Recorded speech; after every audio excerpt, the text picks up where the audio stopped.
Ben Molyneux was recently elected as the BMA Junior Doctors Leader. In a short interview, I spoke to him about life as a GP trainee and the challenges facing junior doctors. Okay, can you tell us why you became a doctor? Were you inspired by someone or something in particular?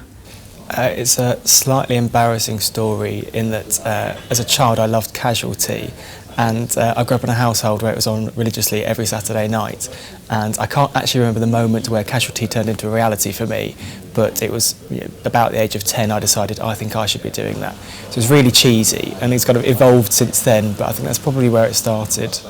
And did you have a particular reason for deciding on GP as the specialty as well? It was really difficult actually. I was dead set on being an anaesthetist when I first went through medical school in my F1 year, and I realised that the lifestyle factors for anaesthetics and certain parts of the job weren't for me, and then I really had to think about what I wanted.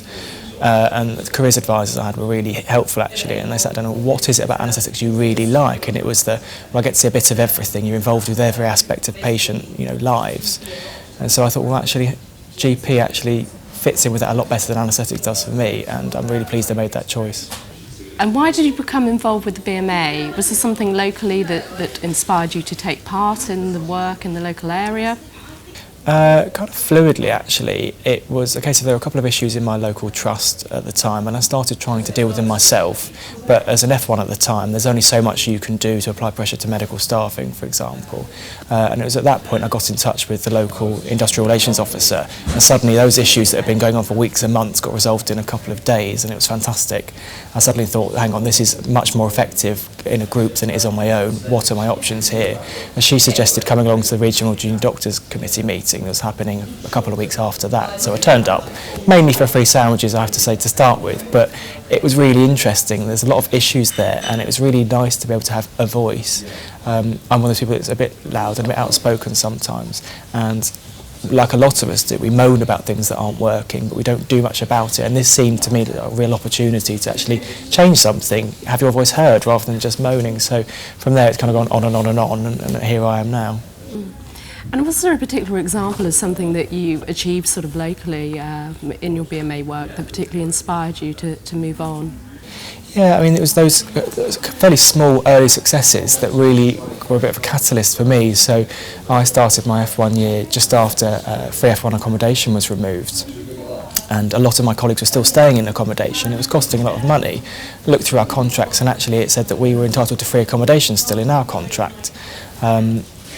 That success made a real difference to my peers. 30 odd of my peers suddenly got free accommodation for the year, which saved them a load of money and was really rewarding for us to get done. The trust acknowledged they had to pay it, and it was fantastic. Similarly, things like banding problems, got those changed, the hours got changed, and the rota got amended accordingly, so that people on those particular rotas had better working lives. And those are small things, but those are big things in people's day-to-day lives, and it was really the catalyst for me to want to do a bit more. And you talk about working lives there. How will you balance your job with your work with the BMA? It's difficult to balance everything, I have to say. I've got to be really strict about clinical work, BMA work, personal life.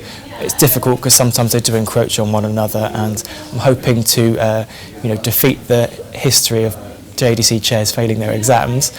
Mine are coming up soon, but it's difficult. It's a lot of work, and I don't think you can ever know how much is involved until you're doing it, because at the moment it's maybe 2 days a week of meetings plus all the emails. You can never get rid of the emails. Lots of ad hoc phone calls, bits and pieces that all add up.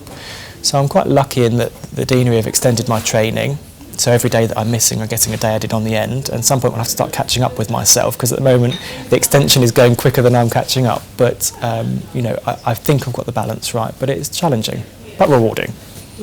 And how can members get in touch with any concerns they may have? I'm really keen to hear from people actually, because the only way that I know I'm doing the right thing for everybody else is if you tell me.